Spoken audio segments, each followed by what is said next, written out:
Salam jumpa Bapak Ibu trader sekalian. Hari ini kita ada di tanggal 28 April 2020. Apa kabar hari ini? Ya, hari ini IHSG-nya kayaknya hijau lagi ya. IHSG hijau, ayo kita lihat chartnya. Saat ini kita punya indeks ditutup di angka 4.529,55. Teman-teman selalu bisa melihat IHSG itu di sebelah kanan chart saya ya. Di sini ada IHSG, ada TLKM, ada BBRI, ada DJI. DJI itu Dow Jones Industrial Average Index ya, indeks Dow Jones. Lalu ada USD IDR, US dollar versus Indonesian rupiah. Jadi kita lihat di sini Indonesian rupiahnya menguat, sekarang ada di 15.460. Ya, kayaknya dolar agak menurun ya. Artinya indeks kita udah sejalan dengan dolar. Kayaknya dua-duanya dalam fase sideways. Semoga ini tanda yang lebih bagus. Saya sendiri bukan dalam posisi untuk membeli. Saat ini saya memilih untuk keluar dari pasar. Tidak berada di tengah pasar. Tidak memiliki posisi. Dikarenakan saya belum mendapatkan sinyal yang cukup bagus untuk penguatan IHSG. Saya itu menganalisa kemungkinan IHSG ada sideways di antara 4605 sampai dengan 5030. Tapi ternyata tidak terjadi dan IHSG ada di bawah range sideways yang saya perkirakan. Makanya saya belum berani untuk mengambil keputusan. Saya berpikir ya, kalau toh sekarang memang dia masih bergerak sideways, ya nggak apa-apa. Biarkan saja dulu dia bergerak sideways.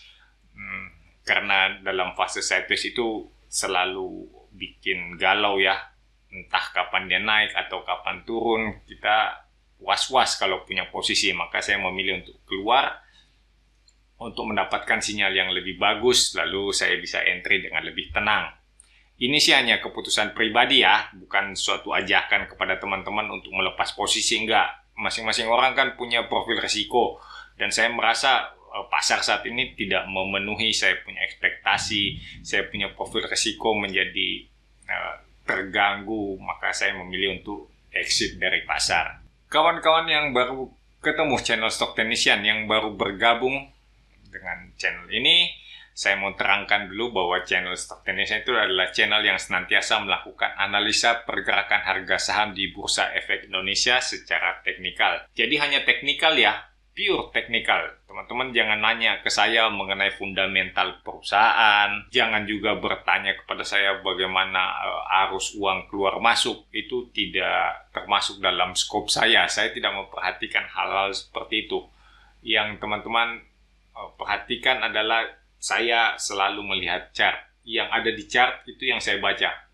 Saya tidak terlalu ahli dalam membaca pergerakan uang, entah yang disebut bandar, smart money, asing, saya nggak ngerti. Jadi jangan tanyakan sama saya. Di channel Stock Technician ini, teman-teman bisa mendapatkan analisa gratis. Bahkan teman-teman yang mungkin pengen second opinion terhadap suatu saham, itu bisa juga langsung tuliskan di kolom komentar. Di channel ini kita senantiasa membahas teknikal aja ya, jadi langsung aja subscribe kalau memang benar-benar berminat terhadap analisa teknikal. Selain itu, teman-teman bisa mendapatkan tulisan-tulisan gratis e-paper. Jadi ada pembagian topik-topik menarik seputar indikator ataupun seputar analisa teknikal yang kita bagikan secara gratis. Bahkan dalam beberapa waktu ini sedang ada webinar membahas mengenai forex. Mungkin teman-teman yang tertarik dengan forex bisa ikutan join. Nanti kalau saya dapat jadwalnya saya akan kasih tahu, saya akan umumkan ya. Jadi tetap aja pantau channel Stock Technician. Mari kita lihat saham JSMR. Wah, ini kayaknya JSMR nurut banget ya. Kita bilang supportnya di area kotak hijau, dia langsung mantul juga. Oke, teman-teman bisa melihat kita punya area support di kotak hijau ini ternyata bekerja dengan baik. JSMR-nya mantul dengan volume yang lebih tinggi. Teman-teman bisa memperhatikan JSMR, kayaknya ini bisa diikutin ya. Kayaknya ini bisa naik untuk lebih tinggi. Mungkin mulai beli besok. Nah, sambil lihat-lihat keadaan, biarin aja dia bergerak naik. Ini kita lihat ada low di sini, JSMR-nya nggak membuat new low ya. Jadi ya ini kayaknya bagus nih, udah mantul dari support. Mantulnya juga dengan volume yang menggembirakan ya. Tapi mau sampai di mana itu yang teman-teman mesti perhatikan, mesti dilihat dulu mau sampai di mana. Target kita paling dekat itu ada di sini, paling dekat. Teman-teman ada yang targetkan di bawah sini di sekitar 2810 sampai 2820. Ya boleh aja, cuman kan terlalu dekat. Nggak berasa gitu cuannya ya. Masa dari 2700 naik sampai 2800 kan ya belum berasa lah cuannya. Nanti kita targetkan agak tinggi di sini, di sekitar 3075 gitu ya. 3070 sampai dengan 3090 atau bahkan 3100 kayaknya masih kuat lah. Ini di area kotak kuning. Apakah masih mungkin lagi dia sampai ke area kotak merah? Kita harus lihat dulu sampai di area kotak kuning dulu deh. Jangan langsung buru-buru ke area kotak merah. Area kotak merah ini kayaknya agak sulit kita baca sekarang. Nanti pada saat kita lihat kelakuannya di sekitar area kotak kuning, baru lebih nyaman kita mengetahui apakah kotak merah ini akan terlampaui atau enggak. Soalnya kalau kita melihatkan secara garis besar, JSMR ini sedang downtrend. Makanya kita agak berhati-hati sampai pertanda yang cukup jelas bahwa JSMR sudah selesai downtrend dan sudah berbalik arah, barulah kita bisa membeli JSMR dengan lebih nyaman.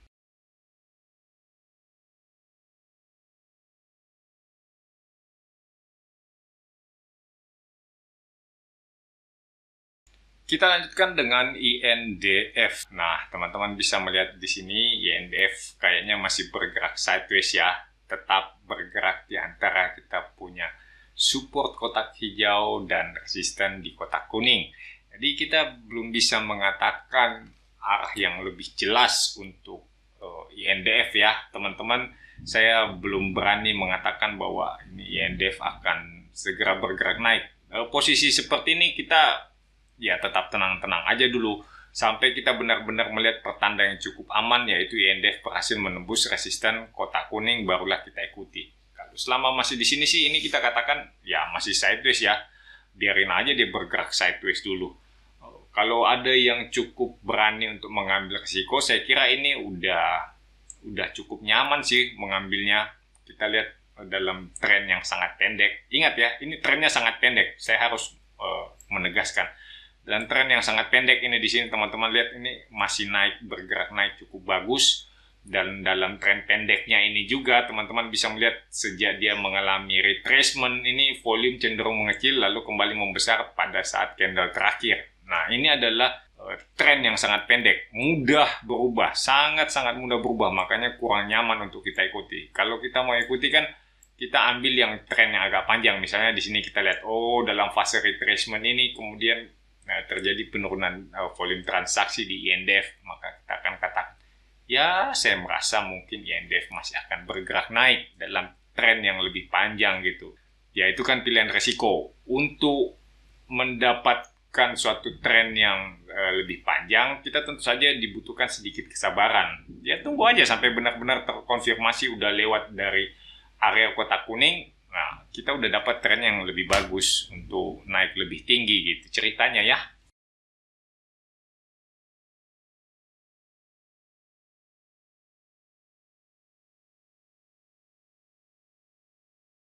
Mari kita lanjut dengan friend. Lihat ini kita punya friend, kelihatannya masih bisa ini. Kita masih bisa katakan friend akan bergerak naik lebih tinggi. Kayaknya tanda-tanda alamnya ini memperlihatkan friend masih bisa naik. Cuman ya sekarang diatur aja gimana cara entry-nya, karena besok kayaknya dia masih merah ya. Besok ini candlenya masih berwarna merah, mungkin teman-teman bisa dapat harga sedikit lebih rendah dari sekarang. Ya mungkin sampai di sekitar sini ya, di 92 kali kalau teman-teman cukup beruntung dan cukup sabar untuk menunggu. Saya kira support testing kali ini patut kita perhatikan. Kalau beneran dia bisa mantul dari support, kayaknya ini akan jadi lebih bagus untuk friend. Karena kita lihat dalam situasi yang seperti ini, MACD-nya udah oke ya, udah golden cross meskipun udah mendekati dead cross lagi. Tapi kita belum melihat satu pertanda bahwa friend sudah mengakhiri dia punya tren. Ya, jadi ini tren sedang naik walaupun belum panjang ya.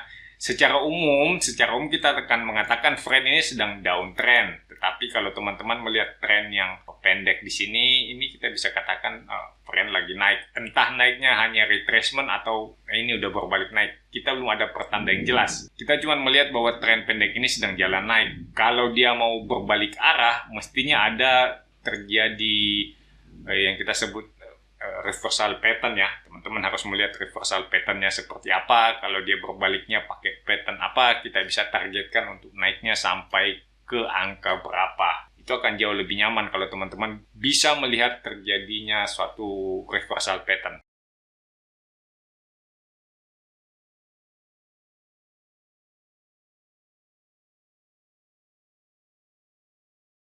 Mari kita lihat MNCN.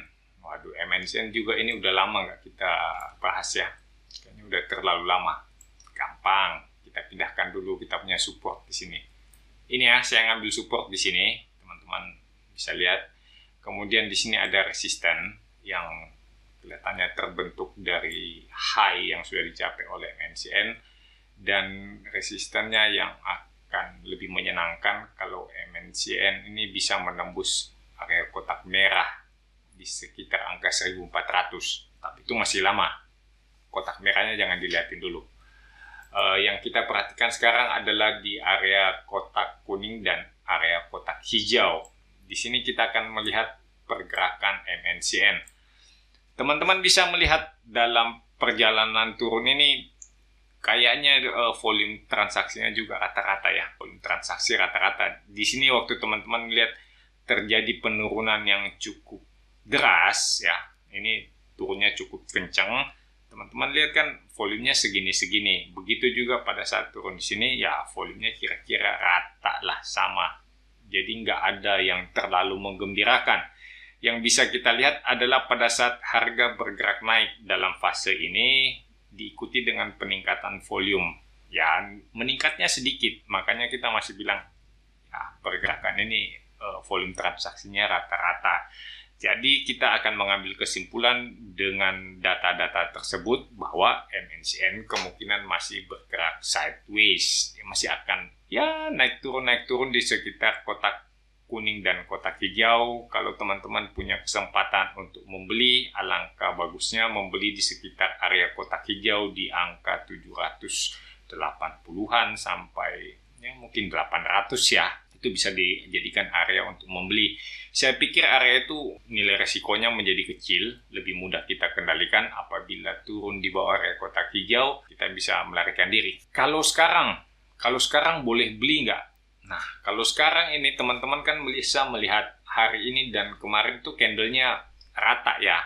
Candlenya rata. Kalau toh dia mau mantul, besok misalnya dia muncul candle hijau, teman-teman lihat aja kalau terjadi atau diikuti dengan peningkatan volume transaksi, maka teman-teman boleh ikutan. Itu kemungkinan udah mantul walaupun dalam jangka pendek. Ya, semoga bisa naik melewati area kotak kuning di sekitar angka 1110 sampai 1140-an ini kayaknya dapat. Isinya dapat ini. Kalau dia besok mantul dengan volume yang cukup bagus ya. Tapi kan hari ini kita belum melihat pertanda itu. Ya, kita lihat aja. Selama pergerakannya masih sideways seperti ini sih, saya kira kurang menarik lah. Teman-teman lebih waspada kalau trading di barang seperti ini ya.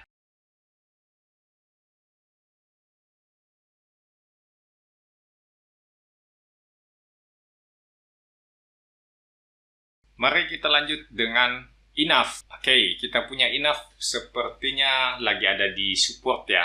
Berulang kali mencoba untuk menembus area kotak hijau, tapi kotak hijaunya masih bekerja sebagai resisten. Ya, kalau kita katakan ya sekarang sih lagi jadi support. Semoga aja INAF-nya bisa bergerak naik lebih tinggi. Kalau kita lihat sih kayaknya bagaimana ya? Kayaknya sih INAF ini masih berpeluang untuk bergerak naik. Kayaknya loh, karena selama dia di support ini bergeraknya sideways, volume transaksinya kecil-kecil, tetapi tiap kali dia mencoba untuk bergerak naik, terjadi peningkatan volume yang signifikan. Saya pikir ini satu pertanda bahwa INAF masih bisa bergerak naik lebih tinggi. Di samping itu, kalau kita membeli INAF saat ini, saya kira risikonya juga sangat kecil ya. Risikonya menjadi terbatas karena jarak dengan kita punya area cut loss itu sangat dekat. Jadi begitu dia turun di bawah area kotak hijau, kita mending cut loss sehingga ruginya nggak terlalu banyak.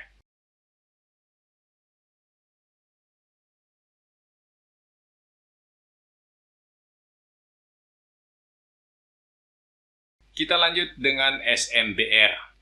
SMBR kayaknya ya begitu-begitu aja ya. Di sekitar kita punya support kotak hijau, karena kita punya resisten kotak kuning, terus dia bergerak turun lagi. Mari kita lihat apa yang terjadi dengan SMBR. Kalau dari posisi seperti ini, saya meragukan SMBR akan bergerak naik. Terus terang aja, dengan posisi seperti ini kita agak meragukan ya, karena ini di sini candle hijaunya, terus ada candle merah, ini juga adalah pertanda kalau kita bilang namanya bullish engulfing, tetapi tidak terkonfirmasi di candle berikutnya. Artinya kan ya gagal gitu. Kita nggak bisa mengatakan bahwa ini salah satu pertanda SMBR akan bergerak naik. Maka kita akan mengatakan ya lebih baik kita mengamankan diri dulu deh. Nah, tidak terlalu bagus ini, kita terlalu spekulatif untuk membeli SMBR karena ini udah sampai di resisten dan kita belum tahu apakah resisten ini akan dikalahkan atau enggak.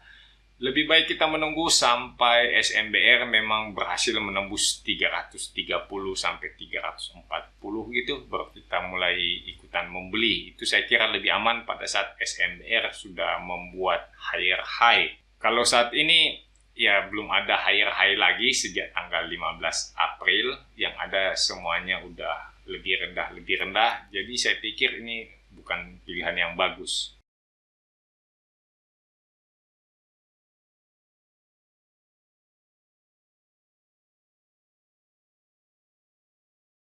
Kita lanjutkan dengan JPFA.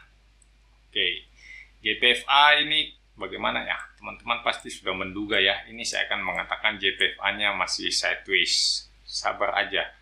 Saya melihat JPFA lebih bagus dibeli pada saat JPFA memang berhasil menembus angka 1030. Ini akan jauh lebih bagus karena kita sudah melihat penembusan area sideways. Selama ini kan terlihat transaksinya juga rata-rata, jadi kemungkinan besar dia masih bergerak di antara kotak merah dan kotak kuning, dan itu berarti kita masih punya cukup banyak waktu untuk melakukan akumulasi, atau kalau akumulasi kedengarannya kayak bandar ya, saya mau katakan masih cukup waktu untuk kita melakukan pembelian secara bertahap. Kita kumpulin pelan-pelan tiap hari 100 lot.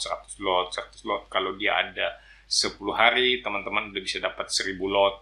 Kalau dia udah ada 1000 lot, nanti kalau dia naik, teman-teman masih punya banyak kesempatan untuk menambah ribuan lot lagi. Jadi santai aja, itu bergerak naik. Ada banyak kesempatan dan ada banyak cara untuk teman-teman lakukan pada saat melihat harga yang bergerak sideways dan kira-kira akan bergerak naik ya. Mau dikumpulin bagaimanapun caranya itu mudah. Yang penting teman-teman yakin dulu bahwa memang dia akan bergerak naik, terjadi higher high dan higher low.